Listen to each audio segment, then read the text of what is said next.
The model for UVA football that worked in the George Welsh years was win at least 70 games every year, every so often have a chance to do something special. Of late, it's been for a while now, it's been losing record after losing record, make the occasional run at 500. And last year, made a run at it, didn't quite get there. Who here's for getting back to what worked for us back in the 80s and 90s? I'll raise my hand. Here's a quote from Carla Williams, the athletics director at UVA.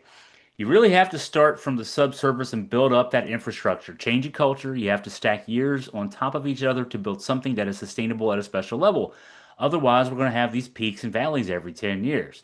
Every 10 years, probably being generous when she says that. This is what a really fascinating insight. Carla Williams doesn't talk much to the media. When I say doesn't talk much, I'm overstating that because she hardly talks at all.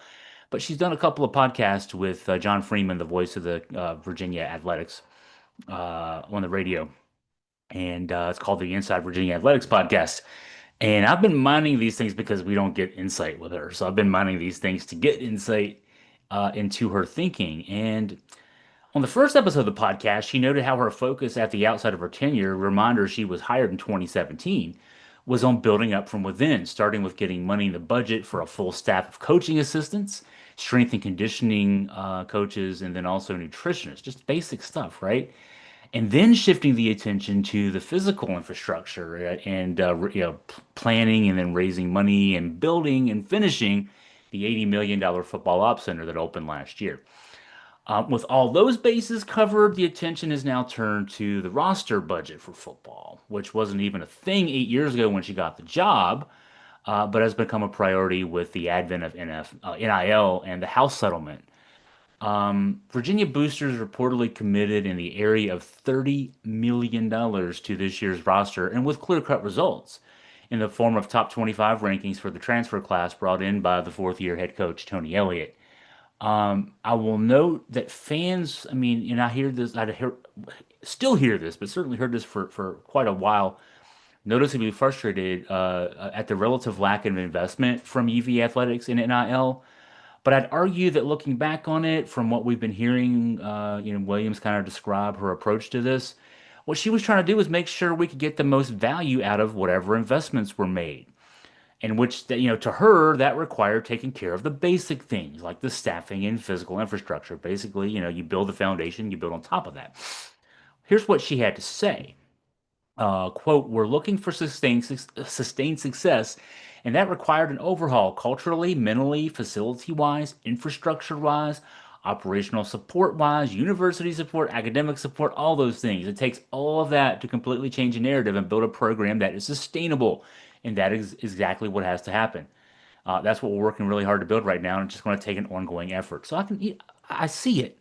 I see it when she lays it out that way. I could have laid it out this way a few years ago. We would have been less frustrated, perhaps, but that is what it is. The roster budget made available to UVA football then in this past offseason was Tyler Jones. This is a quote from Tyler Jones, who's the new general manager for football, but has obviously been working in his capacity unofficially for probably the past year, just based on the way he's been talking.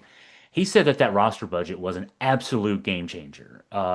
This is what Jones had to say. I would articulate that our entire recruiting board changed literally that quick. And the type of prospects that we're going to pursue, it was an incredible jolt of energy and excitement for our program. It certainly did pay dividends for us in acquiring elite student athletes.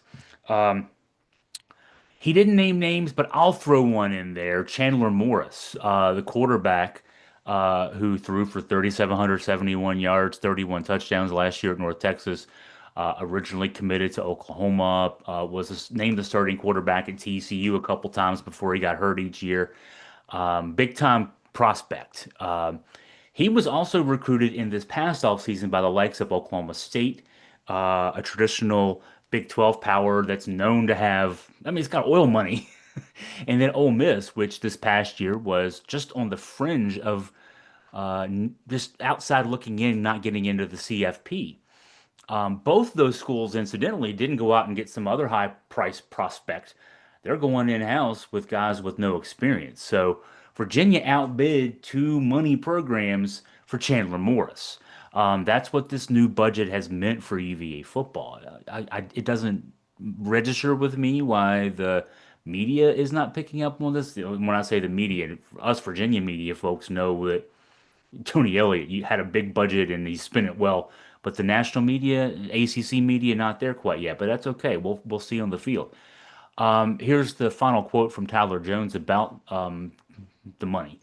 The battles that we've won on the recruiting trail are a good indication to where our investment level is. I have a small group of colleagues that are at peer institutions very similar to UVA, and we talk and we don't share trade secrets. You can't do that, but it's like, wow, man, can't believe you guys got that player. I'm sure they're talking about the likes of Chandler Morris. That's just an indication that we're in a good spot and in a much better position than we've been the last few years. So that's where UVA football is. It is, as I'm recording this, August 6th. The first game is August 30th, so it's still 3+ weeks away. Um, I don't know what we do in terms of covering football. I'm trying to do some of this behind the scenes stuff, but my behind the scenes isn't go to practice and watch them practice and tell you how good they are because I don't put a lot of stock in that. I see the NFL beat writers who take stats at practices and just, oh, this guy, Justin Fields threw an interception. I mean, this guy stubbed his toe, whatever. I don't know that we glean a lot from 7-on-7 practices where the quarterback's not being rushed, he's not being flushed out of the pocket. There's not the ebb and flow in terms of, game play calling and game plans and that kind of thing. So you're practicing against yourself. You're trying to get better. And I just don't put a lot of stock into that. So, and I'm not spending as much time. I will probably in the next week or two start going position group by position group. We did this back in the spring. We did it back in the transfer portal season too. So I've already done these twice, but it's worth looking one more time, kind of refresh where we are, position group by position group. We'll start doing that here in the next week or two. But what I'm excited to announce is that we're bringing Greg Waters on. Greg came over to us back in the spring to bring his baseball insights to AugustaFreePress.com, and he's going to be joining us in the fall in the press box. He'll be doing his weekly grades, and then also on Thursday or Friday before a game. He'll kind of use those weekly grades to preview whatever the game is. There's one Friday game and then there's a bunch of Saturday games. And so between Greg, between Scott German and his more fan-based insights, I do analytical too, but I'm sure it'll be different than Greg. So we'll have two different sides of the analytical coin covered there for you. Man, AFP, I think this fall might be the place to be if you want to know about UVA football. I hope we have a lot of good stuff to talk about. Let's just put it that way. You have any questions for me? Anything you want me to look into? Drop me a line, Chris at AugustaFreePress.com.